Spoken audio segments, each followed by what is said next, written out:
سبحان من لا يخفى عليه الاختلاف المياه ولا يعظم عنه مأس العباد في الخلوات. سبحان الله الذي منه خلقة العباد وإليه المعاد. فمن يعمل مثقال ذرة خيرا يراه ومن يعمل مثقال ذرة شرا يراه.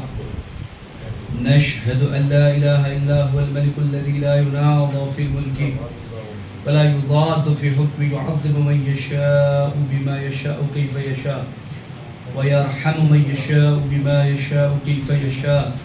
تعظيمه المسيئين عدل وعفو تفضل.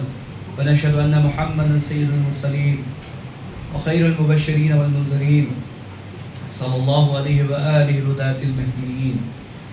من ركب سفينتهم نجا واحتجى ومن تخلف عنها ضل فغرقا. صلوات الله.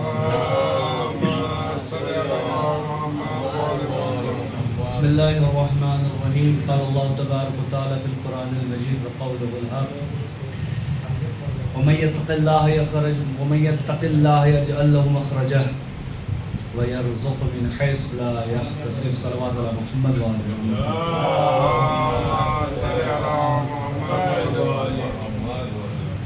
معزز اور مکرم سامعین کرام، اللہ سب کو سلامت رکھے۔ رمضان المبارک کا مہینہ گزر گیا۔ عید والے دن میں نے اشارہ کیا تھا آپ کی خدمت میں کہ ہم عید کا انتظار کر رہے تھے۔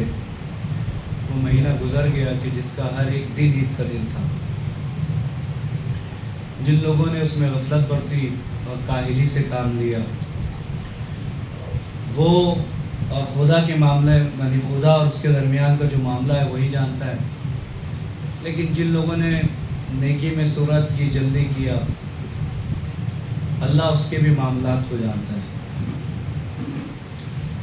جن لوگوں نے خالصتاً اللہ عبادت کی ہے، اللہ اس کی عبادت کو قبول کرے، اور جن لوگوں نے ریاکاری کر کے یا دوسروں کو دکھانے کے لیے نماز روزہ دیگر افعال انجام دیے ہیں، اللہ اس کی ہدایت کرے۔ صلوات علی محمد۔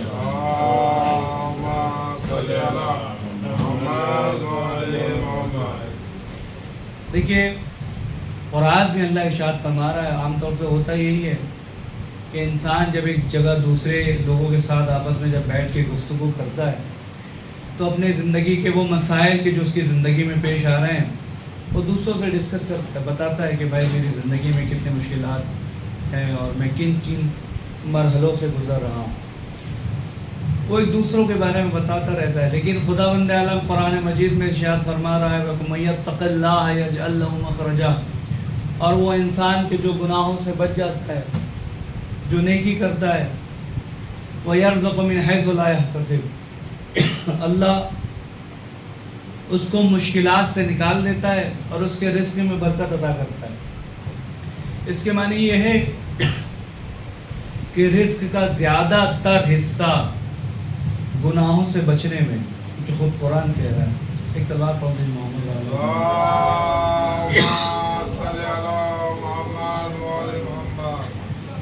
بہرحال میری مجبوری ہے، میں نے آدھا کو اسی لیے صبح فون کیا، پتہ چلا وہ ہے نہیں، اور میں اسی لیے نہیں پڑھا رہا تھا جمعہ، میں جیسے پڑھ دے رہا ہوں اس حساب سے۔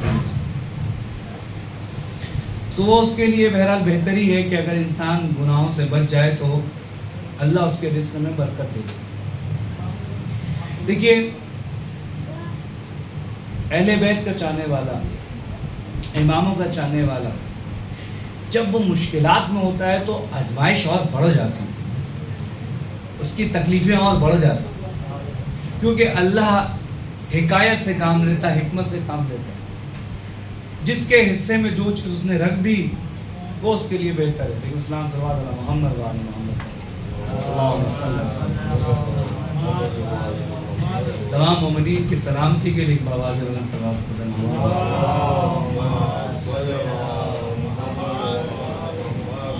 تو اللہ جس کو جس حالت میں رکھتا ہے اس کے لیے حکایت ہے، حکمت پوشیدہ ہے، اس کی ایک اپنی مصلحت ہے، وہ اس مصلحت کو بہتر جانتا ہے، ہم اور آپ نہیں جانتے۔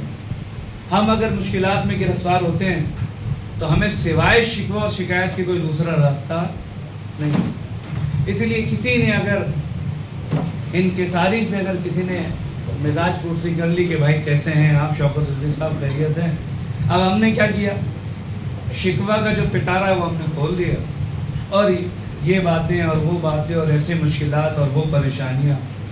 اللہ کہہ رہا ہے کہ اگر آپ گناہوں سے بچتے ہیں تو ہم آپ کے رزق میں برکت عطا کرتے ہیں، جیسے میں نے قرآن کی آیات آپ کی خدمت میں بیان کیا. دیکھیے اس حکمت کو سمجھیے کہ جو اللہ نے آپ کی مشکلات میں پوشیدہ رکھا ہے، اور وہ جانتا ہے کہ کس کو کتنا دینا ہے. صلوات علی محمد وعلی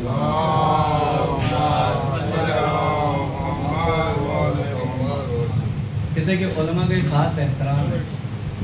آپ مومنین کے درمیان بیٹھے ہوں تو ایک سلام کافی ہے، اور اگر عالم بھی بیٹھا ہو تو خاص کر کے ایک سلام عالم کے لیے ہونا چاہیے. تو حق بنتا تھا عرفان بھائی کے لیے صلوات پڑھوائیں.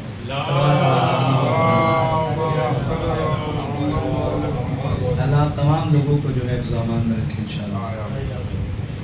تو میں گفتگو کر رہا تھا کہ اللہ ہر ایک حکمت کو جانتا ہے، بہتر جانتا ہے، ہر ایک مصلحت کو وہ بہتر جانتا ہے.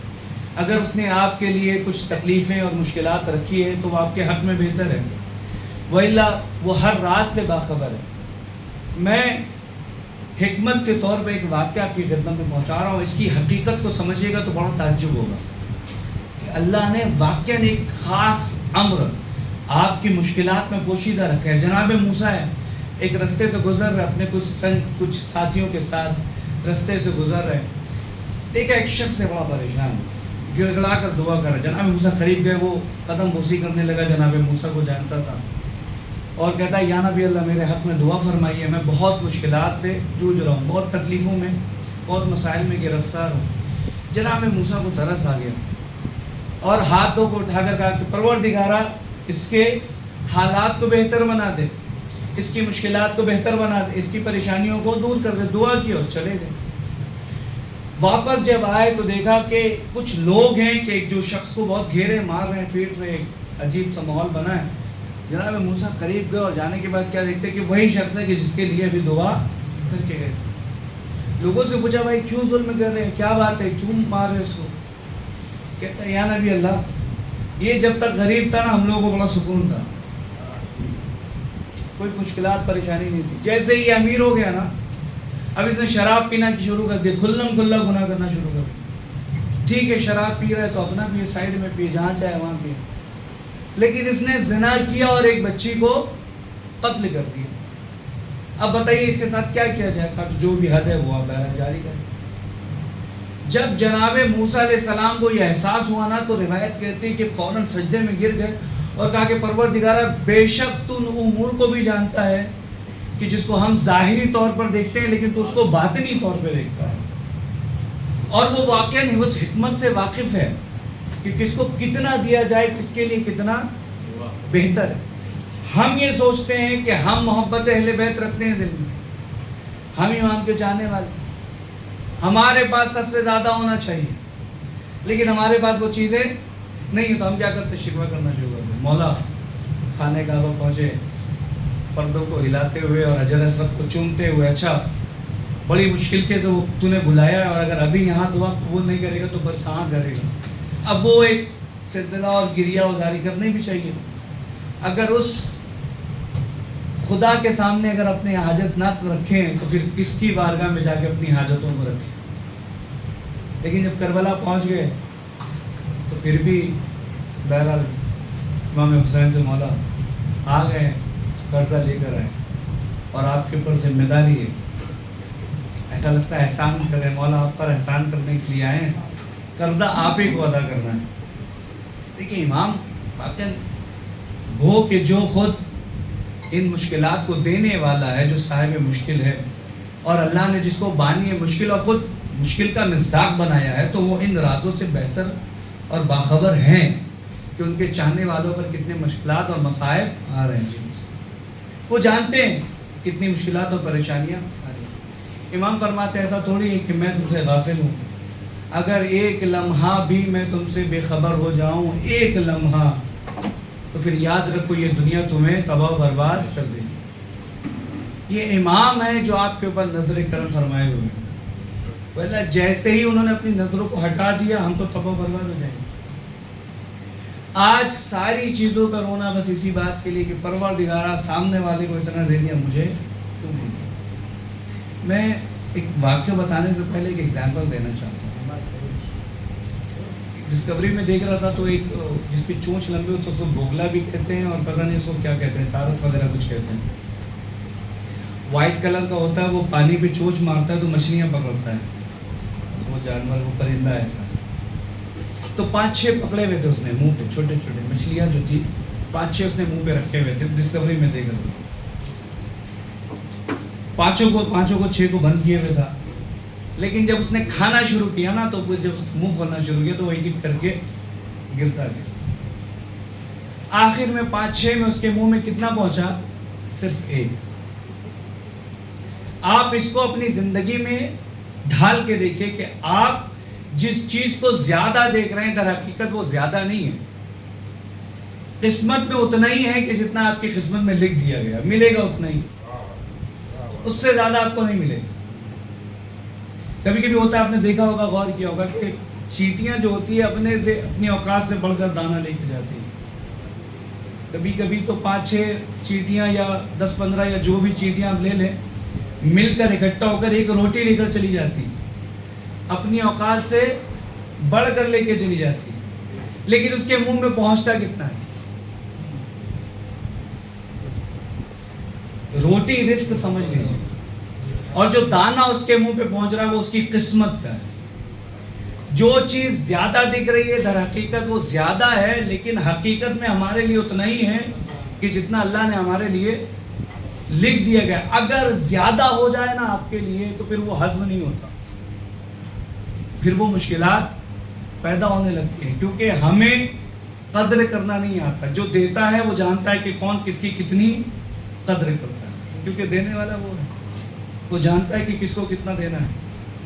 عام طور سے اسلام یہ کہتا ہے، عبداللہ مامقانی اپنے فرزند کو وصیت کی کہ بیٹا خبردار ان لوگوں سے بچنا کہ جو تازہ دولت مند بنتے ہیں، کیونکہ وہ دولت ان کے لیے تکبر کا سبب بنتا ہے۔ ہمیشہ خاندانی رئیس کا عالم یہ ہوتا ہے نا، وہ سادہ اور سمپل زندگی بسر کرتا ہے۔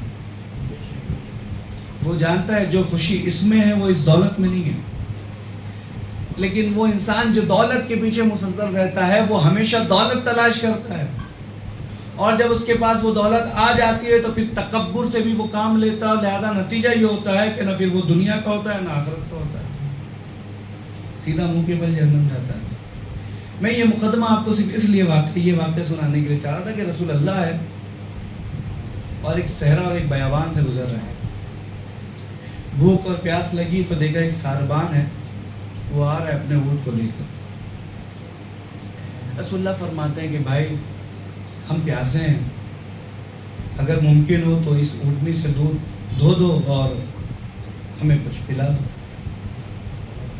وہ شخص کہتا ہے کہ یا نبی اللہ، اس کے تھن میں جو بچا کچھ ہے نا وہ اہل قبیلہ کے لیے رات کا کھانا ہے، اور جو دودھ میں نے ابھی نکالے ہیں اس کے تھن سے یہ صبح کا ناشتہ ہے، لہذا میرے پاس تو بہرحال اس سے زیادہ کچھ نہیں ہے، بتائیے کیا ہے۔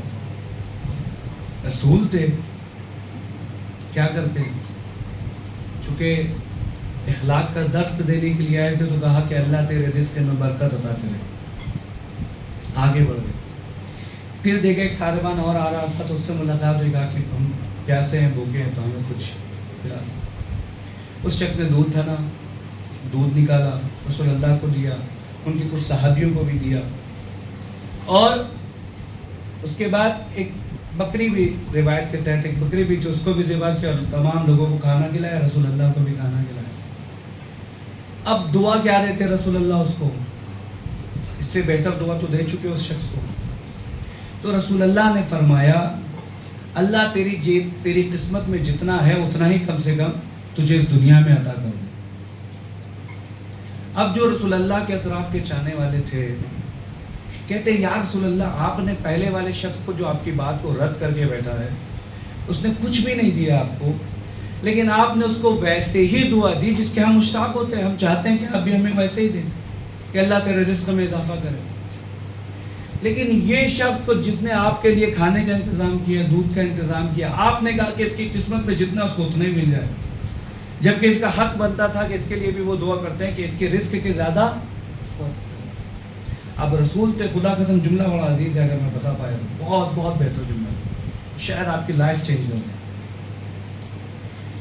کہتے ہیں کہ جو چیز کم ہے, رسول اللہ فرماتے ہیں جو چیز کم ہے اور اس کے لیے کافی ہے, اس کی قسمت کے لیے کافی ہے اور اس کی ضروریات پوری ہو جائے, وہ اس سے کئی زیادہ بہتر ہے جو اس کو یاد خدا سے غافل بنا دے. وہ اس کے لیے بہتر ہے. کم ہے لیکن اس کے لیے بہتر ہے. اگر زیادہ ہو تو مجھے یہ خدشہ تھا کہیں اس کو یاد خدا سے غافل نہ بنا دے, اسی لیے میں نے اس کے حق میں وہی دعا کی جو اس کا حق بنتا تھا. ایک صلوات علی محمد.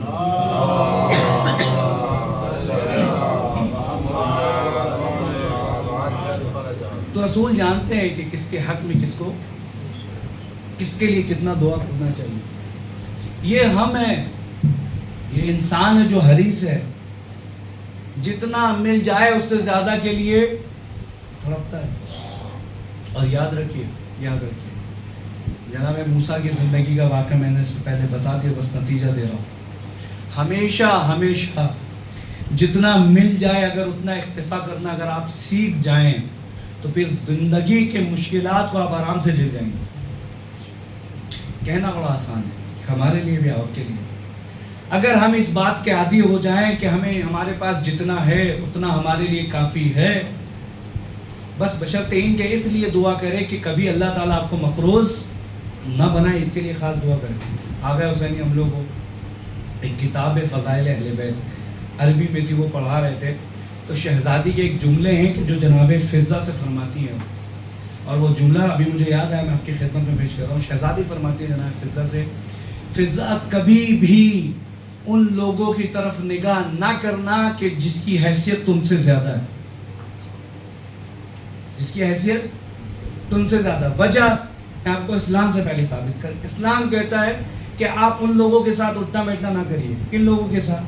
جس کے پاس دولت ہے, اس کے ساتھ اٹھنا بیٹھنا نہ کریے. کیا وجہ یہ ہے کہ آپ کے اندر احساس کمتری آ جائے گی, آپ اپنے آپ کو حقیر جاننے لگیں گے, آپ ان لوگوں کو بہتر جاننے لگیں گے. جبکہ ہونا یہ چاہیے کہ وہ انسان کے جس کو اللہ نے دے رکھا ہے وہ تواضع سے کام لے اور انکساری سے کام لے. کہ مولا کائنات ہے. کسی نے پوچھا مولا اتنا موٹا لباس پہنتے ہیں, خوبصورت لباس اتنا موٹا, اور اچھا لباس کمبر کو دے دیا. مولا فرماتے ہیں میں کوفے کا حاکم ہوں. سنیے گا, خدا قسم علی کا جملہ ہے. مولا فرماتے ہیں میں کوفے کا حاکم ہوں. اگر میں نے اچھا لباس پہننا شروع کر دیا تو وہ لوگ جو نچلے طبقے کے ہیں پھر وہ کہاں جا کے اپنا سر پیٹے کہ میرا امیر ایسا ہے اور ہم غریبوں کی خبر نہیں لیتے. اسی لیے میں خردرا موٹا لباس پہنتے ہیں تاکہ وہ جو نچلا طبقہ ہے, غریب طبقہ, اس کو یہ احساس ہو کہ جب میرا امیر ایسا پہنتا ہے تو ہم ایسا پہنتے, کیا مسئلہ. لیکن ہاں ان مسائل میں یہ نہ بھول جائیے گا کہ اسلام اسٹیٹس پسند ہے. کہیں ایسا نہ ہو کہ آپ بھی پھٹے پرانے لباس پہن کے نکل دیے اور یہ کہنا شروع کر دیا کہ مولا کائنات کے لباس میں پیون تھے تو ہمارا لباس تو کم سے کم پھٹا ہوا ہے. دیکھیے حالات اور اس وقت کا زمانہ یہ تھا کہ مولا کائنات لباس میں پیون لگا کے پہنتے تھے. آج کا وہ زمانہ نہیں ہے. آپ فقط اتنا کریں کہ میانہ روی اختیار کریں اور متوسط زندگی گزاریں, بہت ہائی فائی بھی نہیں, بہت لو کوالٹی میں نہیں. اللہ نے جتنا آپ کو دیا ہے اتنے ہی پر آپ اکتفا کریں. اگر اس سے زیادہ کی اگر آپ سوچیں گے تو پھر کہیں نہ کہیں ایسا ہوگا کہ ناشکری زیادہ بڑھ جائے گی, اور جب ناشکری آپ کی بڑھ جائے گی نا تو پھر عبادت میں کمی ہو جائے گی, کیونکہ پھر سارا دھیان اس بات پہ رہے گا کہ وہ چیز حاصل کہاں سے کرے جس کے لیے پوری دنیا بیچے گا. ایک پیغام دے رہا ہوں, یاد رکھیے گا, ہم یہاں دولت کمانے کے لیے نہیں ہیں. فقط یہ دعا کریے کہ پروردگارہ کسی کا محتاج نہ بنائے اس دنیا میں, اور بغیر محتاجی کے بس آرام سے وہ اٹھا لے, کسی کا محتاج نہ بنے. کیونکہ خود روایت ایسی روایت ہے نا, ڈاکٹر کلب صادق صاحب, ان کی آپ مجلس سنی, ایک مجلس جب میں نے سنی تو انہوں نے ایک روایت پڑھی, اور روایت یہ وہ کہتے ہیں کہ غربت اور مفلسی کے ذریعے سے اللہ امتحان لیتا ہے, اور غربت اور مفلسی کے ذریعے جب اللہ امتحان لیتا ہے نا تو جس کا ایمان بھی پختہ ہے نا وہ بھی ڈاما ڈول ہو جاتا ہے، وہ بھی بھٹک جاتا ہے۔ اور پھر وہ کہتے ہیں بعد میں کہتے ہیں کہ ان قریب اللہ مومنین کے لیے جملہ کہہ دیتا کہ مومنین پر مفلسی حرام ہے، ان قریب یہ کہہ دیتا۔ اگر حرام کہتا تو ہر ایک مومن کے لیے جد و جہد اور محنت کرنا لازمی تھا۔ یعنی یہ جملہ ایسا سخت ہے جو کہتا کہ انقریب مومنین کے لیے جملہ کہہ دیتا کہ بھائی مومنین کے لیے غربت حرام ہے، محنت کریے، جائیے اپنے حالات کو بہتر کریے، لیکن اللہ نے یہی ایک ذریعہ رکھا ہے آپ کا امتحان لینے کے لیے۔ بہرحال ہم سب کو دعا کرنا چاہیے کہ پروردگار تجھے اہل بیت اطہار کا واسطہ، محمد و آل محمد کا واسطہ اور ہمارے امام کا واسطہ، امام زمانہ کا واسطہ، پروردگار جہاں جہاں مومنین ہیں ان کی جان و مال و عزت و آبرو کی حفاظت فرما، ان کے ناموس کی حفاظت فرما، میرے اللہ زیادہ سے زیادہ کار خیر کرنے کی توفیق عطا فرما، میرے اللہ علم کے ساتھ ساتھ عالم بعمل بننے کی توفیق عطا فرما، میرے اللہ تجھے واسطہ ہے محمد و آل محمد کا، ہم سب کی مشکلات اور پریشانیوں کو دور فرما، میرے اللہ امام زمان علیہ السلام کے صدقے میں ہمارے رزق میں برکت عطا فرما، میرے اللہ ہم میں سے جو مقروض ہے میرے اللہ غیب سے ان کے قرض کو ادا فرما، پروردگارہ جنت البقیع کے تعمیر کے اسباب مہیا فرما، مقامات مقدسہ بالخصوص جناب زینب اور جناب سکینہ کے روضے کی حفاظت فرما، ہمارے امام پر جل ظہور فرما، ان کا ظہور ہمارے لیے خیر فرما، ہم سب کو آقا کے ناصرین میں شمار فرما، وآخر دعوانا ان الحمدللہ رب العالمین، بسم اللہ الرحمن الرحیم، والعصر ان الانسان لفی خسر الذین آمنوا وعملوا الصالحات وتواصوا بالحق وتواصوا بالصبر۔ اللهم صل على محمد وآل محمد، اللهم صل على محمد وآل محمد، اللهم صل على استغفر اللہ ربی واتوب الیہ، استغفر اللہ ربی واتوب الیہ، بسم اللہ الرحمن الرحیم، الحمد للہ الذی لا الہ الا هو الحلیم الکریم غافر الذنب وقابل التوب وهو الغفور الرحیم، سبحان من سبقت رحمته غضب بسط الیدین برحمہ، سبحان من لم يكلف نفسا الا دون عسرها وعفى عن السيئات ولم يجاز بها، سبحان من لا يزداد على معاصي العباد الا كرم وجودا وعلى كثرة الذنوب الا عفوا وصفحا، نشهد ان لا اله الا هو ولا اطوف على العباد بجود والواد على المذنبين بحلمه، ونشهد ان محمدا نبيه وحبيبه سید المرسلین وشفیع المذنبین بعثه رحمة للعالمین، صلی اللہ علیہ وآلہ الداعین الى سبیل اللہ بالحکمہ والموضعۃ الحسنہ، قائدۃ الامم واولیاء النعم ومعدن الرحمہ، اوصیکم عباد اللہ بالتوبۃ عما سلف من ذنوبکم والانابۃ عن الاوزار التي اثقلت ظهورکم فانه تعالی کریم بکم رعوف، علیکم یقبل الیسیر ویعفو عن الکثیر، قال اللہ تعالی وقول الحق توبوا الى اللہ توبۃ نصوحا، عسى ربكم أن يكفر عنكم سيئاتكم ويدخلكم جنات تجري من تحتها الأنهار، وقال قل يا عبادي الذين أسرفوا على أنفسكم لا تقنطوا من رحمة الله إن الله يغفر الذنوب جميعا إنه هو الغفور الرحيم، لقد أمركم الله في محكم كتابه بالصلاة على نبيه وحبيبه فقال تعليما لكم وتشريفا لصفيه إن الله وملائكته يصلون على النبي يا أيها الذين آمنوا صلوا عليه وسلموا تسليما،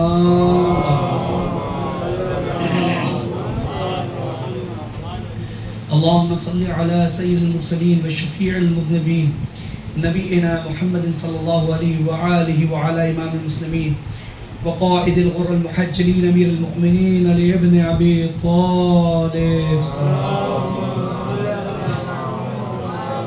وعلى سيدة النساء العالمين وبضعة خاتم النبيين سيدتنا فاطمة بنت رسول الله صلوات الله عليها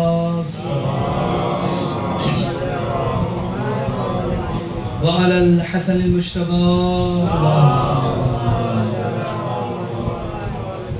والحسين الشهيد بكربلاء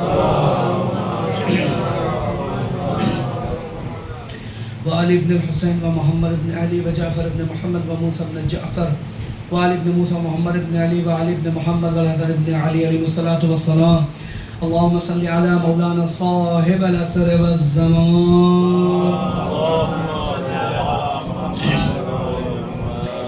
اللهم افعل بنا ما أنت أهله ولا تفعل بنا ما نحن أهله بجاه محمد وآله المعصومين صلوات الله عليهم أجمعين. اللهم اجعلنا ممن يذكر فتنفع الذكرى. إن الله يأمر بالعدل والإحسان وإيتاء ذي القربى وينهى عن الفحشاء والمنكر والبغي يعظكم لعلكم تذكرون.